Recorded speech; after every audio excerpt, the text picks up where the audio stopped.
और जा करके इस पे मैं बात करूंगा और बात करके इसको फाइनल स्टेज तक पहुंचाएंगे। और स्वाभाविक तौर पर वो इसलिए है, हम एनडीए के साथ हैं, अब यह हमारा खुद का निर्णय नहीं है। पिछली बार मैं आया था, हमारे पत्रकार साथियों ने पूछा था हमसे कि सुहेलदेव भारतीय समाज पार्टी अकेले दम भर नहीं चुनाव लड़ने का, हमने कहा करते ही नहीं। सुहेलदेव भारतीय समाज पार्टी एनडीए गठबंधन के साथ है और एनडीए गठबंधन के जो मालिक हैं माननीय अमित शाह जी, उनसे हम लोग बात करेंगे, उनको हम लोग टेक्निकल चीजें बताने का काम करेंगे, सही चीज बताने का काम करेंगे। निर्णय अमित शाह जी का होगा।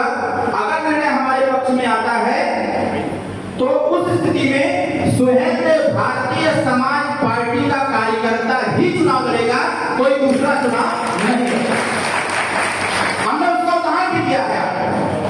हमने इसी विधानसभा जब हमने झटके में एक एमएलसी की सीट आई तो वो किसको दिया जाए, तो हमने ठोस से एक कार्यकर्ता को ही दिया, जबकि उस सीट के लिए कितना मारामारी हो रहा था, बहुत सारे प्रलोभन दिए जा रहे थे, लेकिन सारे प्रलोभन को ठुकराते हुए हमारे पार्टी की कोर कमेटी, हमारे पार्टी के सभी कार्यकर्ताओं ने मोहर लगाया कि मऊ जनपद के रहने वाले श्री विच्छलाल राजभर को हम लोग एमएलसी बना दिया जाए और सभी कार्यकर्ताओं के सहयोग से विच्छलाल राजभर को एमएलसी बनाया। उसी प्रकार से आने वाले समयों में जब यह निर्णय हो जाएगा, ऊपर से सुहेलदेव भारतीय समाज पार्टी का प्रत्याशी यहाँ चुनाव लड़ेगा, भारतीय जनता पार्टी हमारा घटक के जितने लोग हैं यह सभी लोग सुहेलदेव भारतीय समाज पार्टी का सहयोग करेंगे। उसी दिन पार्टी का प्रत्याशी भी आप सबके सहयोग से ही तय किया जाएगा, जिससे कि पार्टी के प्रत्याशी को जिता करके लखनऊ की पंचायत में भेजा जा सके।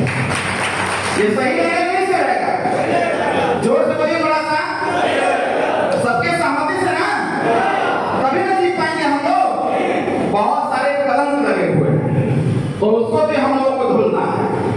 दाग बहुत लगे हुए हैं और तमाम लोग दाग लगाने का प्रयास ही कर रहे हैं, तमाम तरह की बातें।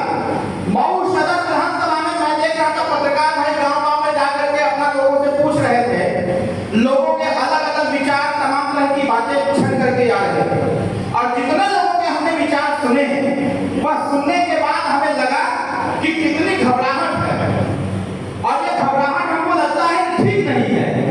तो इससे हमने कहा कि पेशेंस रखते हैं, जो होगा अच्छा ही होगा और वह जो भी होगा वह मऊ सदर की जनता के लिए होगा, न कि सुहेलदेव भारतीय समाज पार्टी के लिए होगा। हम जनता के लिए हैं और जनता की जो मनसा है उनकी मनसा को पूरा करने के लिए सुहेलदेव भारतीय समाज पार्टी का हम जैसे कार्यकर्ता पूरी तन्मयता, पूरी ताकत के साथ आगे बढ़ने का काम करेंगे। आने वाले समयों में अगर यह परिणाम आता है तो सुहेलदेव भारतीय समाज पार्टी पीला झंडा गाड़ करके एक नई बदलाव लाने का काम करेंगे।